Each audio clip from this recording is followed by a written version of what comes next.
Olá, meus amigos, minhas amigas. Então, continuando e para finalizar aqui essa nossa apresentação, essa introdução do direito processual do trabalho e da estrutura da justiça do trabalho, ou melhor dizendo, né, da estrutura que trabalha, que lida em torno e com o direito processual do trabalho, vale a pena menção ao Ministério Público do Trabalho. A gente muito abordou nas duas partes anteriores sobre o poder judiciário do trabalho, os órgãos que compõem a justiça trabalhista. E o Ministério Público ele não é propriamente, ou melhor dizendo, ele não integra de modo algum o poder judiciário do trabalho, mas ele aqui merece menção, porque ele tem uma atuação bastante relevante dentro do poder judiciário. O Ministério Público do Trabalho segue muito a linha das atribuições do Ministério Público em geral, que são bastante bem conhecidas. O Ministério Público é um órgão constitucional, independente, atua a serviço da sociedade e do interesse público, pode atuar em juízo e mesmo fora dele, atua como fiscal da lei, exercendo ali o que se chama de custos legis, uma expressão que significa, que às vezes em português é mencionado como fiscal da lei, para verificar até que ponto, para verificar e fazer valer a aplicação correta da lei em processos em que está evidenciado o interesse coletivo, participação por lei do Ministério Público é obrigatório,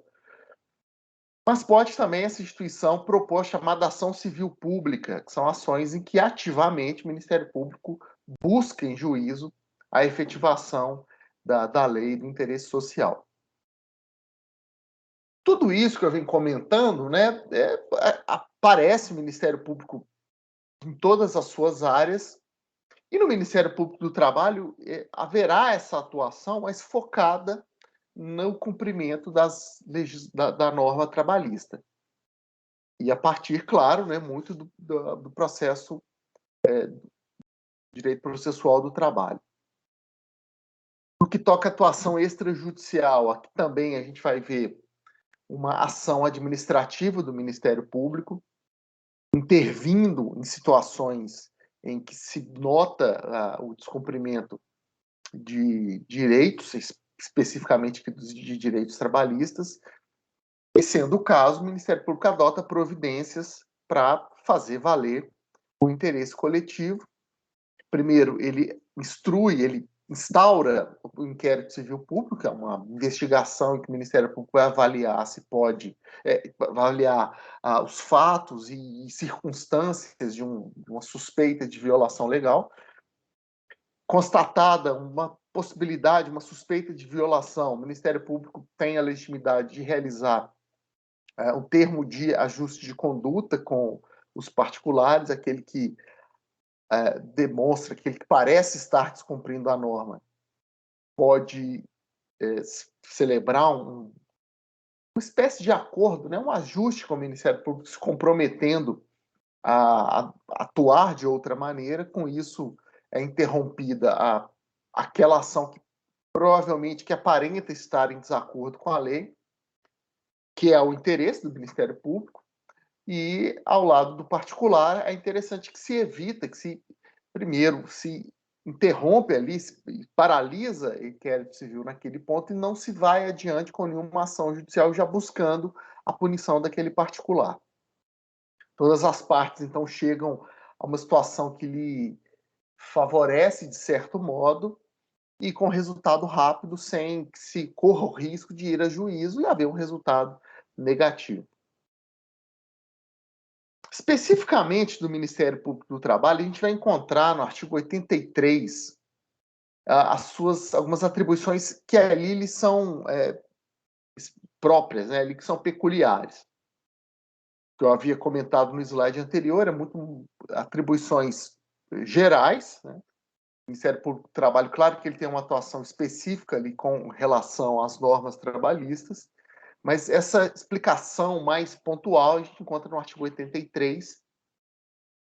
em que a gente vai, então, verificar, né, as seguintes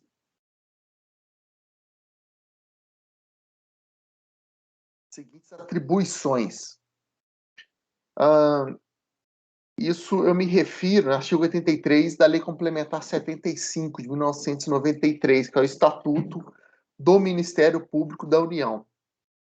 A norma que estrutura o Ministério Público da União, ao qual faz parte o Ministério Público do Trabalho, e ali a gente encontra como primeira menção a competência e legitimidade para promover ações que sejam atribuídas pela Constituição Federal e pelas leis trabalhistas. Cabe ao chamado MPT, né, que é a sigla do órgão que a gente está comentando agora, manifestar-se em qualquer fase do processo trabalhista,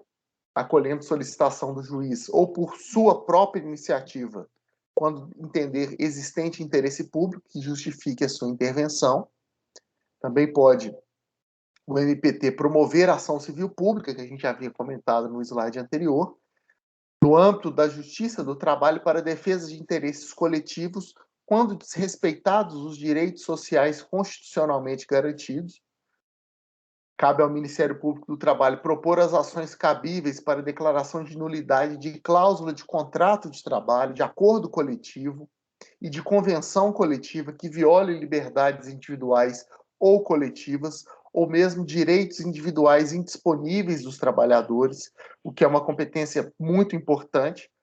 porque em muitos casos em que há violação de direitos trabalhistas, os próprios trabalhadores,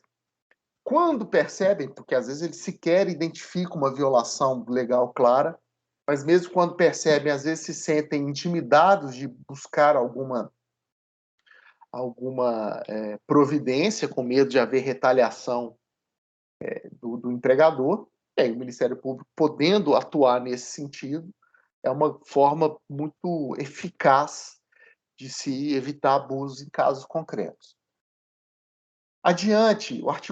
o inciso 5º desse artigo 83 vai dizer que o Ministério Público do Trabalho pode propor as ações necessárias à defesa dos direitos e interesses de menores, incapazes e índios decorrentes das relações de trabalho. Vamos lembrar que a Constituição vai permitir que, a partir dos 16 anos, o menor já possa trabalhar,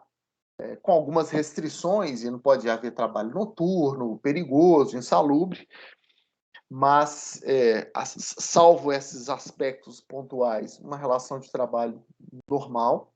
E dos 14 aos 16 anos, o menor pode trabalhar como aprendiz, com uma relação de trabalho de menor-aprendiz, e havendo alguma irregularidade, né, o Ministério Público do Trabalho pode atuar na defesa desses grupos de pessoas que têm uma vulnerabilidade reconhecida pelo direito. Também cabe a essa importante instituição recorrer das decisões da Justiça do Trabalho quando entender necessário, tanto em processos dos quais fazem parte, como naqueles em que eles estão atuando como fiscal da lei, sem contar a possibilidade desse órgão, dessa entidade, pedir revisão de súmulas de jurisprudência do Tribunal Superior do Trabalho. Pode ainda funcionar nas sessões dos tribunais trabalhistas, manifestando-se verbalmente sobre a matéria em debate, sempre que entender necessário, sendo assegurado o direito de ter acesso aos processos em julgamento, podendo requisitar diligências que julgar conveniente. Possível instauração de instância em caso de greve, isso significa que uma greve que ameaça a ordem jurídica ou o interesse público,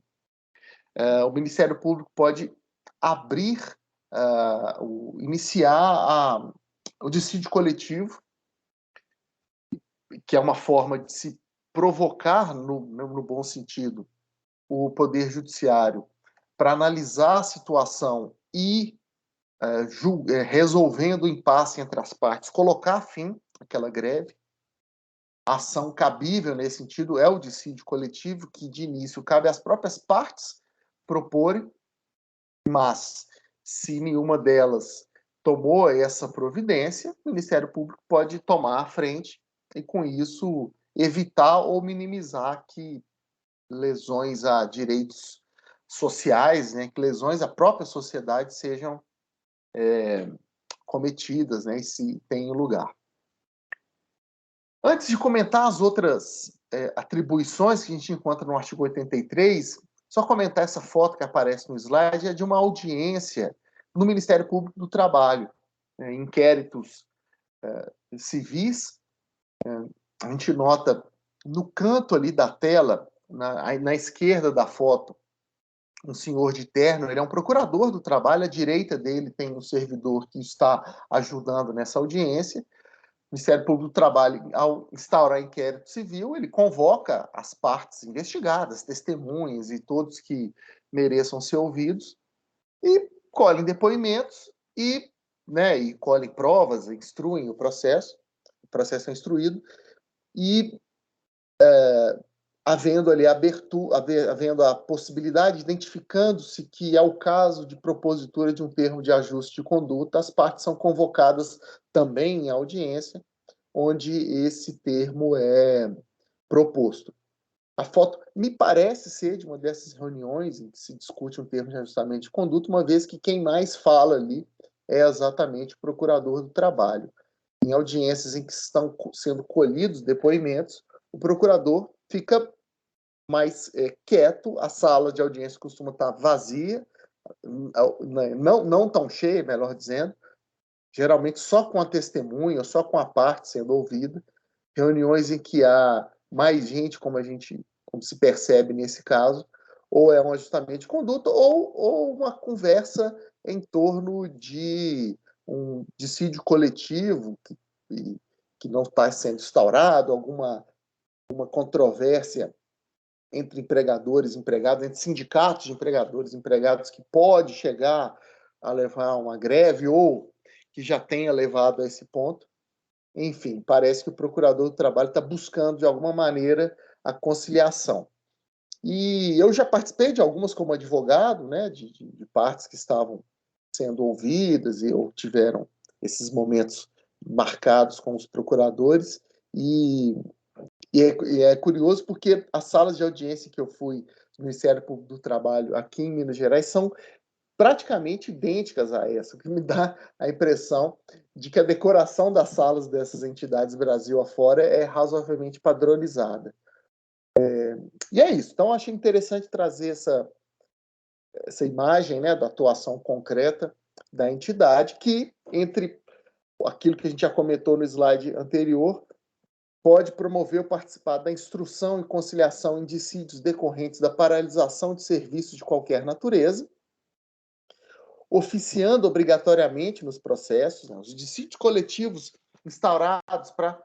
resolver um impasse que gerou uma greve, que pode gerar uma greve, o Ministério Público do Trabalho vai participar da instrução desses dissídios, né, na colheita de provas, nas audiências de conciliação, e pode manifestar sua concordância ou discordância em eventuais acordos firmados entre os sindicatos, num dissídio coletivo, antes da homologação, resguardado o direito de recorrer em caso de violação à lei e à Constituição Federal. Então, mais uma observação em torno da atuação do MPT em dissídios coletivos. Mandado de injunção, quando a competência for da Justiça do Trabalho, é possível ser impetrado pelo Ministério Público. Mandado de injunção é aquela ação constitucional necessária para se fazer efetivar um direito fundamental previsto na Constituição, mas carente de uma norma regulamentadora que ainda não foi criada pelo Poder Legislativo. O MPT ainda pode atuar como árbitro, se assim for solicitado pelas partes, nos dissídios de competência da Justiça do Trabalho. Pode ser o caso dessa foto também, né? Talvez o procurador atuando como árbitro para chegar a uma solução de um eventual litígio entre as partes fora do Poder Judiciário, uma solução extrajudicial. Também os procuradores do trabalho podem requerer as diligências que julgar convenientes para o correto andamento dos processos e para a melhor solução das lides trabalhistas, e intervir obrigatoriamente em todos os feitos no segundo e terceiro grau de jurisdição da Justiça do Trabalho, quer dizer, nos tribunais regionais do trabalho e no Tribunal Superior do Trabalho, quando a parte for pessoa jurídica de direito público, Estado estrangeiro ou organismo internacional. Maiores detalhes, né, um mergulho mais profundo nas atribuições e atuações do Ministério Público do Trabalho, a gente consegue nesse artigo doutrinário, que eu agora indico com bastante veemência, de autoria da Rosângela Rodrigues Dias de Lacerda, que é uma procuradora do trabalho bastante atuante. Ela publicou um verbete na Enciclopédia Jurídica da PUC de São Paulo, sobre a entidade da qual ela faz parte, e é bastante interessante, um artigo que ajuda bem nessa compreensão dessa entidade de grande relevância social e de grande influência no dia a dia da advocacia trabalhista, do direito trabalhista. E para finalizar essa nossa conversa, e encerrando, enfim, essa introdução sobre o conceito de direito processual do trabalho, evolução histórica, e agora vamos fechar a nosso papo abordando a relação dessa matéria com o direito processual civil comum. Numa ação trabalhista, vou usar o direito processual do trabalho, obviamente, isso está claro, né? Isso precisa estar claro, senão se não houvesse esse ramo, a gente nem estaria conversando disso aqui agora. Mas significa que eu, em momento algum, aplicarei o direito processual comum em ações trabalhistas, ou há momentos, há possibilidades dessa aplicação? Essa segunda possibilidade é a correta. Claro, em ações trabalhistas, a gente vai aplicar o direito processual do trabalho, suas regras, em especial a da CLT e de leis especiais, porém, a própria CLT deixa claro, no artigo 769, que em eventuais situações em que há uma lacuna no direito processual trabalhista, em que as partes precisam as partes processuais, reclamante, reclamado e o próprio magistrado, eles dependem para resolver alguma questão dentro do processo de uma regra que a legislação processual trabalhista não traz, não apresenta. A solução vai ser buscada ou na Lei de Executivos Fiscais, que é a Lei 6830 de 1980, ou no Código de Processo Civil, ou no Direito Processual Civil Comum. Se a omissão da lei, né, se há dúvida sobre como solucionar uma controvérsia que a legislação processual trabalhista não resolve, acontecer na execução de sentença, já houve uma condenação da parte reclamada, agora se está tomando providências para essa condenação ser cumprida, e ali, neste momento processual, preciso resolver alguma questão que a legislação trabalhista não entrega a resposta. Esta resposta deve ser buscada na Lei 6830. Por outro lado, se a lacuna encontrada no direito processual do trabalho for em outras fases processuais, por exemplo, durante a audiência, né, durante a fase instrutória do processo, alguma discussão sobre recursos, né, sobre efeitos de um recurso, algum detalhe envolvendo o preparo desse recurso. Se o direito processual do trabalho não apontar a solução para essa dúvida, para essa controvérsia, é no direito processual civil comum, principalmente no Código de Processo Civil, que a gente vai buscar a solução. Vejam, tudo isso está no artigo 769 da CLT, que diz que, nos casos omissos, o direito processual comum será fonte subsidiária do direito processual do trabalho, exceto naquilo em que for incompatível com as normas desse título. Essa parte final do artigo 769 é muito importante e já estava passando por ela sem fazer o devido destaque. Beleza, você está diante de uma questão que precisa ser solucionada, a legislação trabalhista não diz o que deve ser feito naquele momento do processo, você vai buscar, então, ou na Lei 6830 ou no Código de Processo Civil a solução. Você encontra nessas legislações subsidiárias alguma resposta, porém, se ela não for compatível com a lógica do direito processual do trabalho, com a principiologia do direito processual do trabalho, essa solução também não será aplicada. A solução das normas, das fontes subsidiárias, Lei 6830 e Direito Processual Civil Comum, só haverá aplicação dessa fonte subsidiária na medida em que ela for compatível com a teleologia, com as intenções do processo trabalhista. Então, a solução que, eventualmente, o CPC acha por algum aspecto do recurso da audiência, se não for compatível com, por exemplo, o princípio da proteção, que é um princípio importante do direito processual do trabalho, ou não vai ser aplicado, ou precisará de uma adaptação a essa principiologia para conseguir ser alvo, ali, objeto, instrumento de solução daquela controvérsia pontual. Ok? É por isso que em muitos casos, em muitos textos de direito processual do trabalho, a gente encontra menções a normas do CPC, menções até a normas processuais especiais. Quem não está atento ao que diz o artigo 769 da CLT pode estranhar. Pode dizer, mas se tem um ramo do direito processual do trabalho, um ramo próprio para isso, por que essa decisão, por que esse doutrinador está se valendo do CPC ou de alguma norma especial? É para suprir alguma lacuna. Beleza? Então é isso, pessoal. Finalizamos com isso essa apresentação do direito processual trabalhista. Seguiremos com outros temas em outros vídeos. Só você procurar, né, pelo títulozinho, você vai ver a sequência de gravações dentro dessa matéria. Agradeço todo mundo que assistiu o vídeo até o final. Valeu, até a próxima. Bons estudos, dedicação sempre. Valeu, tchau.